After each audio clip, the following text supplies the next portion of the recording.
They're shunted along the border path like cattle, trapped between patrol cars. Weary migrants are turning themselves in, desperate for the chance of a new life. We're on the southern border with Mexico, and this path is nothing new. But now, with restrictions loosened under President Biden, the floodgates have reopened. Compassion unwittingly creating a new crisis at the border. So it's just after dawn, and we've been told that this is an area where lots of people try and come through every morning. So we're following Border Patrol here, see what happens. We passed through a checkpoint along the border wall, and within minutes witness a straggly group of men being apprehended and taken away. Little hope for them. As lone travellers, they'll likely be sent straight back. The Biden administration insists the border is not open. Yet, families and unaccompanied children seeking asylum are being received and, as we discovered, processed in makeshift centres like these, out of sight. We were quickly ushered away, scenes of penned-in children wrapped in foil, not exactly the image the administration wants to broadcast. But for those like Berta watching from countries in Central America, it's the green light they'd been waiting for. La razón por la que viajé para acá porque el presidente le está dando oportunidades ahorita a las madres con hijos.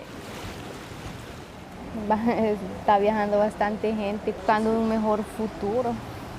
For Berta, that meant crossing the Rio Grande River at night, alone with her two sons, Mateo, who is 5 with a disability, and Ezekiel, 11. And as much as President Biden urges women like her not to come, they're not listening. In fact, the number of people trying to cross this part of the border has more than doubled in the past month to nearly 28,000, or roughly 1,000 migrants a day. So after travelling often hundreds of miles from Central America, this is the final leg of the journey from that bank over there in Mexico to just here in the US. A short scramble up the riverbank and the hope of a new life. Berta's clinging to that hope.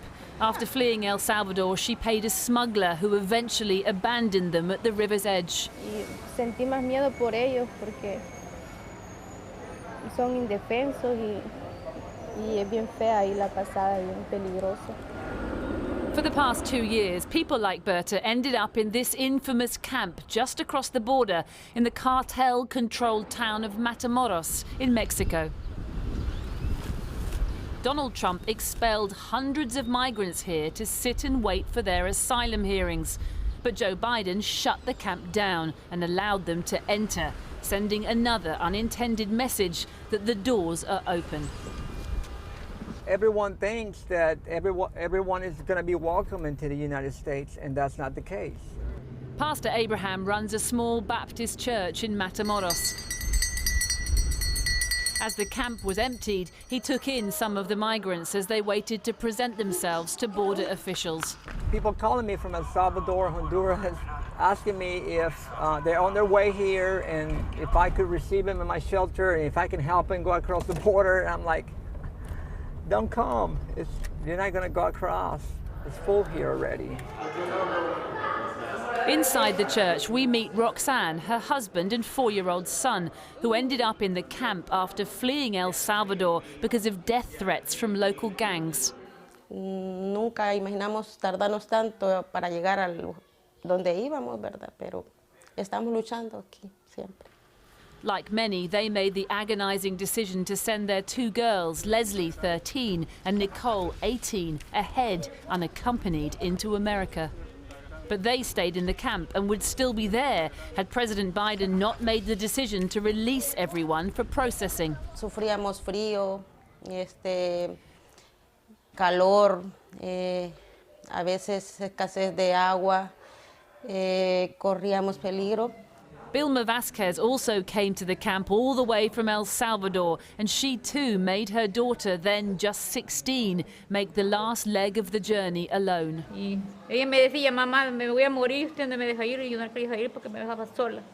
I ask her if she thinks more people will come now, given the change in tone from the White House. Sí, porque los compañeros que estábamos ahí en el campamento pasaron la mitad, pues nosotros somos los últimos que quedamos, pues.